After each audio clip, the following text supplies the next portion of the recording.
ನಮಸ್ಕಾರ ಸ್ನೇಹಿತರೆ, welcome back to my channel. ಈ ವಿಡಿಯೋದಲ್ಲಿ ಗೃಹಲಕ್ಷ್ಮಿ 28ನೇ ಕಂತಿನ ಈ ಕ್ಷಣದ ಲೈವ್ ಅಪ್ಡೇಟ್, ಅಂದರೆ ಎಷ್ಟು ಜನರಿಗೆ ಬಂದಿದೆ, ಯಾವ್ಯಾವ ಜಿಲ್ಲೆಗೆ ಹಣ ಜಮಾ ಶುರುವಾಗಿದೆ, ಅದರ ಜೊತೆಯಲ್ಲಿ ಯುವ ನಿಧಿ ಬಗ್ಗೆ ಒಂದು ಮುಖ್ಯವಾದ ಮಾಹಿತಿ ಇದೆ. ಈಗ ಆಲ್ರೆಡಿ 2 ಕಂತಿನ ಹಣ ಕೂಡ ಬಿಡುಗಡೆ ಆಗಿದೆ.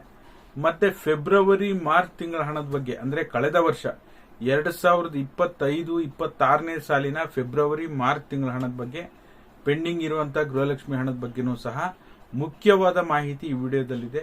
ನಾವು ಒಂದೇ ವಿಷಯದ ಬಗ್ಗೆ ವಿಡಿಯೋ ಮಾಡಲ್ಲ, ಒಂದೇ ವಿಡಿಯೋದಲ್ಲಿ ಹಲವಾರು ವಿಷಯಗಳ ಬಗ್ಗೆ ಇನ್ಫಾರ್ಮೇಶನ್ ಕೊಡ್ತಾ ಇರ್ತೀವಿ. ದಯವಿಟ್ಟು ಯಾರೆಲ್ಲ ವಿಡಿಯೋ ನೋಡ್ತಾ ಇದ್ದೀರಾ ಪೂರ್ತಿ ವಿಡಿಯೋನ ವೀಕ್ಷಣೆ ಮಾಡಿದ್ರೆ ನಿಮ್ಗೆಲ್ಲ ಮಾಹಿತಿ ಸಿಗುತ್ತೆ. ಹಾಗಾಗಿ ಹೊಸದಾಗಿ ಚಾನಲ್ ನೋಡ್ತೀರಾ ಸಬ್ಸ್ಕ್ರೈಬ್ ಮಾಡ್ಕೊಳ್ಳಿ. ಹಾಗೆ ಎಲ್ಲರೂ ವಿಡಿಯೋಕ್ಕೊಂದು ಲೈಕ್ ಕೊಡುವ ಮೂಲಕ ಸಪೋರ್ಟ್ ಮಾಡಿ, ಓಕೆನಾ. ಮೊದಲನೇದಾಗಿ ಗೃಹಲಕ್ಷ್ಮಿ 28ನೇ ಕಂತು ಸ್ಟಾರ್ಟಿಂಗ್ ಅಲ್ಲಿ ಸ್ವಲ್ಪ ಸ್ಲೋ ಆಯಿತು. ಅದಾದ ನಂತರ ಈಗ ಸ್ವಲ್ಪ ಫಾಸ್ಟ್ ಆಗಿ ಜಮಾ ಆಗ್ತಾ ಇದೆ. ಈಗ day by day community post ಆಗ್ತಾಗ ಇನ್ಕ್ರೀಸ್ ಆಗ್ತಾ ಇದೆ. 8ರಿಂದ 10% ಇರೋದು ಆಗ 15% ಬಂದ್ಬಿಟ್ಟು ಇವಾಗ 20ರಿಂದ 25%. ಇವತ್ತು ಬೆಳಗ್ಗೆ ಕೂಡ ನಾನು ಕಮ್ಯುನಿಟಿ ಪೋಸ್ಟ್ ಹಾಕಿದ್ದೆ. 23% ಜನ ಹಣ ಜಮಾ ಆಗಿದೆ ಅಂತ ವೋಟ್ ಮಾಡಿದ್ದಾರೆ. ಇನ್ನು 77% ಜನ ಹಣ ಜಮಾ ಆಗಿಲ್ಲ ಅಂತ ವೋಟ್ ಮಾಡಿದ್ದಾರೆ. ಅಂದ್ರೆ ಒಂದು ಅಂದಾಜು ಅಪ್ರಾಕ್ಸಿಮೇಟ್ ಒಂದು 5% ಆ ಕಡೆ ಈ ಕಡೆ, 20ರಿಂದ 25% ಆಜುಬಾಜು ಈಗ ಆಲ್ರೆಡಿ 28ನೇ ಕಂತಿನ ಹಣ ಜಮಾ ಆಗಿದೆ. ಯಾವ್ಯಾವ ಜಿಲ್ಲೆಗೆ ಮೊದಲ ಹಂತದಲ್ಲಿ ಜಮಾ ಶುರುವಾಗಿದೆ ಅಂತ ನೋಡೋದಕ್ಕೆ ಹೋದ್ರೆ, ಯಾದಗಿರಿ ಜಿಲ್ಲೆ, ಬಳ್ಳಾರಿ, ರಾಮನಗರ, ಬೆಂಗಳೂರು ಸೌತ್, ಚಿಕ್ಕಮಗಳೂರು ಜಿಲ್ಲೆ, ಕೋಲಾರ, ಚಿತ್ರದುರ್ಗ, ಈ ಜಿಲ್ಲೆಗಳಿಗೆ ಮೊದಲ ಹಂತದಲ್ಲಿ ಹಣ ಬಿಡುಗಡೆ ಆರಂಭ ಆಗಿದೆ.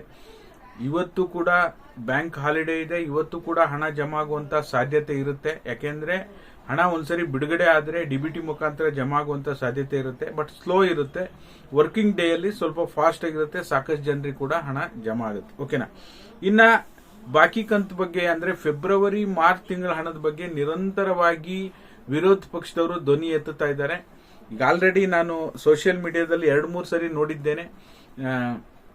ಮತ್ತೆ ಈ ಫೆಬ್ರವರಿ ಮಾರ್ಚ್ ತಿಂಗಳ ಹಣ ಕೊಟ್ಟಿಲ್ಲ ಸರ್ಕಾರ, ಕಳೆದ ವರ್ಷದ ಹಣ ಬಿಡುಗಡೆ ಮಾಡಿಲ್ಲ ಅಂತ ನಾವು ಹೇಳಿ ಈಗ ಆಲ್ರೆಡಿ 2-3 ತಿಂಗಳಾದ್ರೂ ಸಹ ಇನ್ನೂ ಹಣ ಬಿಡುಗಡೆ ಮಾಡಿಲ್ಲ. ಯಾವಾಗ ಬಿಡುಗಡೆ ಮಾಡ್ತೀರಿ ಅಂತ ಹೇಳಿ ಆರ್ ಅಶೋಕ್ ಅವರು ಮತ್ತೆ ಇದಕ್ಕೆ ಸಂಬಂಧಪಟ್ಟ ಹಾಗೆ BY ವಿಜಯೇಂದ್ರ ಅವರು ಸಹ ಧ್ವನಿಯನ್ನು ಎತ್ತಿದ್ದಾರೆ. ಬಟ್ ಆದ್ರೆ ಅವರು ಕೇಳುವಂತವ್ರು ಅಷ್ಟು ಸ್ಟ್ರಾಂಗ್ ಆಗಿಲ್ಲ. ಯಾಕೆಂದ್ರೆ ಅಶೋಕ್ ಅವರು ಭಾಗ್ಯಲಕ್ಷ್ಮಿ ಹಣ ಅಂತಾರೆ ಒಂದ್ಸರಿ, ಆಮೇಲೆ ಜನವರಿ ಫೆಬ್ರವರಿ 2025 ಜನವರಿ ಫೆಬ್ರವರಿ ಅಂತಾರೆ. ಜನವರಿ ಫೆಬ್ರವರಿ ಅಲ್ಲ, ಅದು ಫೆಬ್ರವರಿ ಮಾರ್ಚ್, ಭಾಗ್ಯಲಕ್ಷ್ಮಿ ಅಲ್ಲ, ಗೃಹಲಕ್ಷ್ಮಿ ಹಣ, ಓಕೆನಾ.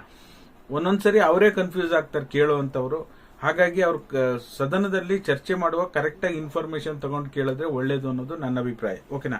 ಹಾಗಾಗಿ ಈಗ ಅದ್ರ ಬಗ್ಗೆ ಒಂದು ಚರ್ಚೆ ನಡೀತಾ ಇದೆ. ಸದ್ಯದಲ್ಲೇ ಸರ್ಕಾರ ಬಾಕಿ ಇರುವಂತ ಕಂತನ್ನು ಕೂಡ ರಿಲೀಸ್ ಮಾಡಲೇಬೇಕಾಗಿದೆ, ಓಕೆನಾ. ಸರ್ಕಾರ ಆಮೇಲೆ ಅದಕ್ಕೆ CM ಸಿದ್ದರಾಮಯ್ಯನವರು ಏನ್ ಹೇಳಿದ್ದಾರೆ ಅಂದ್ರೆ, ನಾವು ಯಾವ ಕಂತು ಕೊಟ್ಟಿಲ್ಲ ಅದನ್ನ ರಿಲೀಸ್ ಮಾಡೇ ಮಾಡ್ತೀವಿ ಅಂತ ಹೇಳಿದ್ದಾರೆ. ಬಟ್ ಯಾವಾಗ ಮಾಡ್ತಾರೆ, ಆ 2 ತಿಂಗಳು ಹಣ ಯಾವಾಗ ಬರುತ್ತೆ ಅನ್ನೋದನ್ನ ಕಾದ್ ನೋಡಬೇಕಾಗಿದೆ, ಓಕೆನಾ. ಇನ್ನ ಯುವ ನಿಧಿ ಹಣ ಡಿಸೆಂಬರ್ ಮತ್ತೆ ಜನವರಿ ತಿಂಗಳ ಹಣ ಪೆಂಡಿಂಗ್ ಇತ್ತು.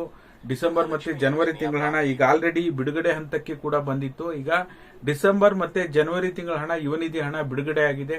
ನಿಮಗೇನಾದ್ರೂ ಹಣ ಜಮಾ ಆಗಿದ್ರೆ ತಪ್ಪದೆ ಎಲ್ಲರೂ ಕೂಡ ಕಮೆಂಟ್ ಮಾಡುವ ಮೂಲಕ ತಿಳಿಸಿ. ಹಾಗಾಗಿ ಇಷ್ಟು ವಿಚಾರಗಳ ಬಗ್ಗೆ ನಿಮ್ಗೆ ಈ ವಿಡಿಯೋದಲ್ಲಿ ತಿಳಿಸ್ಕೊಟ್ಟಿದ್ದೀನಿ. ಸಂಜೆ ಲೈವ್ ಮಾಡೋಣ. ಬೇರೆ ಯಾವ್ದಾದ್ರು ಜಿಲ್ಲೆಗೆ ಇವತ್ತು ಜಮಾ ಆಗಿದೆಯಾ ಇಲ್ವಾ ಎಲ್ಲವೂ ಕೂಡ ಸಂಜೆ ಗೊತ್ತಾಗುತ್ತೆ. ಎಲ್ಲವೂ ಕೂಡ ಲೈವ್ ಅಪ್ಡೇಟ್ ಮಾಡಿ ತಿಳಿಸ್ಕೊಡ್ತೀನಿ. ಇದಾಗಿತ್ತು ಈ ಕ್ಷಣದ ಮಾಹಿತಿ. ಯಾರೆಲ್ಲ ವಿಡಿಯೋ ನೋಡಿ ಸಪೋರ್ಟ್ ಮಾಡ್ತಾ ಇದ್ದೀರಾ, ರೆಗ್ಯುಲರ್ ಆಗಿ ಎಲ್ಲರೂ ಲೈಕ್ ಮಾಡ್ತೀರಾ, ಶೇರ್ ಮಾಡ್ತೀರಾ, ಸಬ್ಸ್ಕ್ರೈಬ್ ಮಾಡ್ತೀರಾ, ನಿಮ್ಮೆಲ್ಲರಿಗೂ ಸಹ ತುಂಬ ಹೃದಯದ ಧನ್ಯವಾದಗಳು. ಹೊಸದಾಗಿ ನೋಡ್ತೀರಾ ಅಂದ್ರೆ ಸಬ್ಸ್ಕ್ರೈಬ್ ಮಾಡ್ಕೊಳ್ಳಿ, ಲೈಕ್ ಮಾಡಿ, ಶೇರ್ ಮಾಡಿ. Thank you so much for watching.